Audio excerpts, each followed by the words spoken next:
Gracias por la sintonía. Muchos son los comentarios que ustedes nos envían en redes sociales. Y bueno, lo habían pedido porque me decían cuántas cuentas en Facebook, cuántas cuentas en Twitter. Y efectivamente había como que un poco de multiplicidad de cuentas. Ahora es una sola. En Instagram, @IsmaelCala. En Facebook, Ismael Cala. Y en Twitter, @Cala. Quiero dar la bienvenida en exclusiva a Laurent Lamont, el ex primer ministro de Haití, quien fungió en este cargo desde mayo del 2012 hasta diciembre del 2014, 31 meses. Antes fue 4 meses canciller, siendo la persona que más ha durado en el cargo de primer ministro en las últimas 3 décadas, y quien renunció a su cargo el pasado mes de diciembre después de varios días de protestas gubernamentales. Bienvenido al programa, es un gusto tenerlo por acá, señor Lamont. Mucho gusto, y es un placer y un honor de estar aquí. Y llega además en un día donde recibimos una noticia que, bueno, no pudo caernos mejor teniéndolo usted en el programa para que nos ayude a un poco descifrarla. Haití celebrará elecciones generales antes de que finalice 2015. El presidente alcanza un acuerdo con la oposición que contempla un gobierno de coalición, y gracias que este anuncio llega poco antes de que se agotara el plazo impuesto por el Parlamento, que de no haberse cumplido obligaba a Martelly a gobernar por decreto en medio de violentas protestas que piden su dimisión. ¿Es esta una buena noticia? Es una noticia excelente para el país. Vamos a tener elecciones y eso es lo que Haití necesita. Hace varios meses que estamos esperando para poder hacer las elecciones, pero no había una ley electoral. Para organizar una elección es importantísimo tener la ley, pues esperamos más de 11 meses para conseguir esta ley, y con este acuerdo político pues la vía está abierta para tener las elecciones en Haití.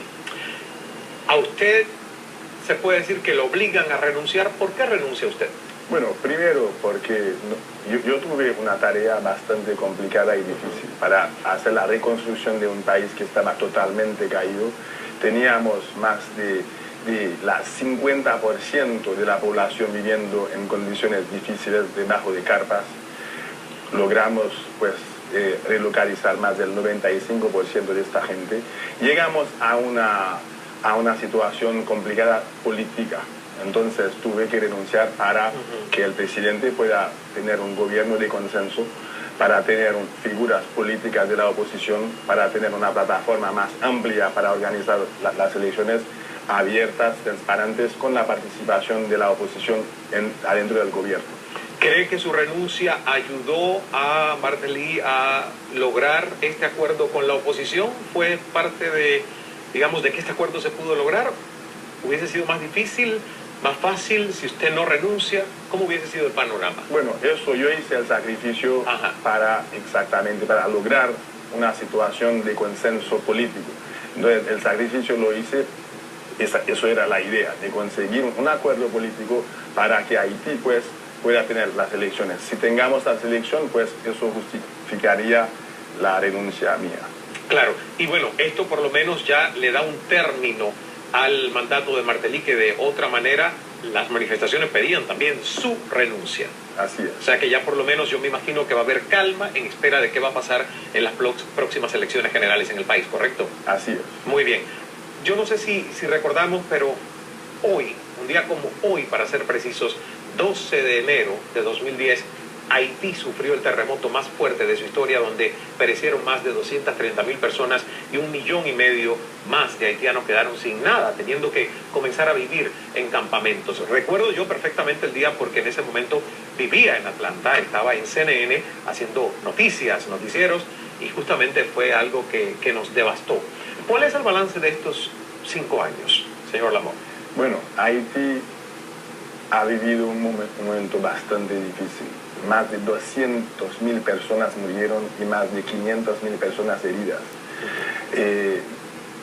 50% de la población viviendo en carpas, viviendo en la calle, en situaciones muy complicadas.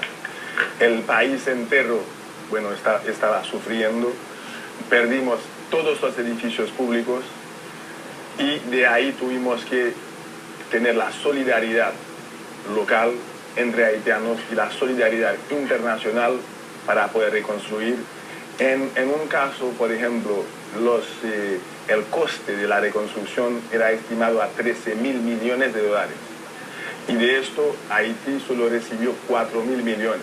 Entonces, al entrar en el gobierno, nunca tuvimos los recursos para reconstruir el país. Tuvimos recursos y la solidaridad internacional para la ayuda humanitaria. Humanitaria. Así es. Y esto estuvo bueno, lo agradecimos mucho. Haití lo agradeció mucho a las naciones del mundo que ayudaron y que lograron el éxito que tenemos hoy.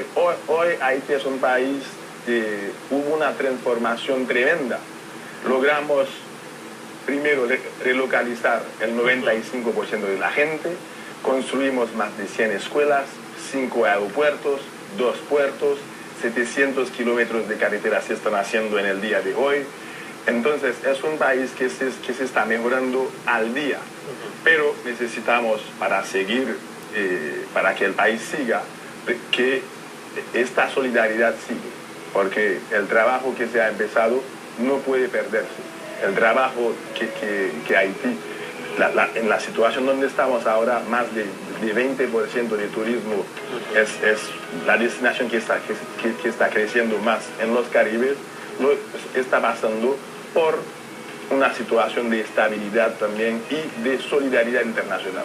Ahora, cuando hablamos de solidaridad internacional, usted corríjame porque conoce estas cifras, pero yo tengo algunas aquí a través de una teletón realizada en Estados Unidos. Se recaudaron 1.400 millones de dólares para ayudas en Haití, fuera del dinero enviado por otras naciones. Sin embargo, en este momento quedan aún, dígame la cifra, pero yo tengo en algunas notas que dice alrededor de 85.000 personas, en otras casi 80.000 haitianos que siguen totalmente desamparados, que no tienen hogar. Entonces mucha gente que desde fuera de Haití y ve toda esta ayuda internacional que se ha brindado, dice, ¿a dónde fue a parar? ¿Por qué aún 80.000 personas no tienen casas? Bueno, de 1.500.000, donde entramos a 80.000 en el día de hoy, con un año que le queda al presidente en el mandato, eso es exactamente la cifra donde teníamos planeada en el plan de relocalización. Entonces, la promesa del presidente era que iba a sacar a todos debajo de las carpas en su término de 5 años y está al día con eso. ¿Se usó todo el dinero o hay un dinero que todavía se está usando? Y otra pregunta que mucha gente se puede hacer, ¿hay parte de este dinero que se ha perdido? ¿Se está supervisando por auditores? ¿Se investiga, digamos, y se fiscaliza dónde llega el dinero? Uno de los problemas que tuvimos y que tenemos en países como Haití, por ejemplo, que dependemos mucho de la ayuda internacional, es que estos recursos no pasan por el gobierno haitiano, pasan directamente del donante a unas ONGs o a organismos internacionales que van directamente con esta ayuda. Entonces, el gobierno haitiano como institución no recibe estos recursos o recibe una parte mínima de 1%, por ejemplo, para esto. Hicimos una campaña internacional para que esto cambie, porque es importantísimo si uno quiere ayudar a un país, pues de reforzar sus instituciones, reforzar su capacidad de ejecutar las obras y también la continuidad. Por ejemplo, si se acaba el presupuesto, pues que el gobierno con los recursos que tiene pueda seguir ejecutando las obras. Y esto es importantísimo que se haga, porque si no la ayuda, los billones de dólares que se invierten, pues no tienen la eficiencia necesaria para ayudar de verdad al pueblo. Entonces, por ejemplo, en el caso de Haití, nosotros nos habían prometido 9.000 millones de los 13.000 millones que eran necesarios para la reconstrucción, y de esto Haití como país recibió el 48%, y esos 48% no pasaron por el gobierno, pasaron directamente a las ONGs, y esto principalmente para ayuda humanitaria, no para ayuda de reconstrucción. Exacto. Bueno, me queda claro, vamos a hacer una pausa, seguimos conversando enseguida. Hay una pregunta que le dejo pendiente. ¿Su renuncia le impide que su nombre suene en las próximas elecciones para algún cargo en Haití. Quiero que eso me despeje la duda. Enseguida más en exclusiva de Laurent Lamont, el ex primer ministro de Haití, quien fungió en este cargo desde mayo del 2012 hasta diciembre del 2014, siendo la persona que más ha durado en ese cargo en las últimas 3 décadas, y renunció justamente después de varios días de protestas antigubernamentales. Ya volvemos.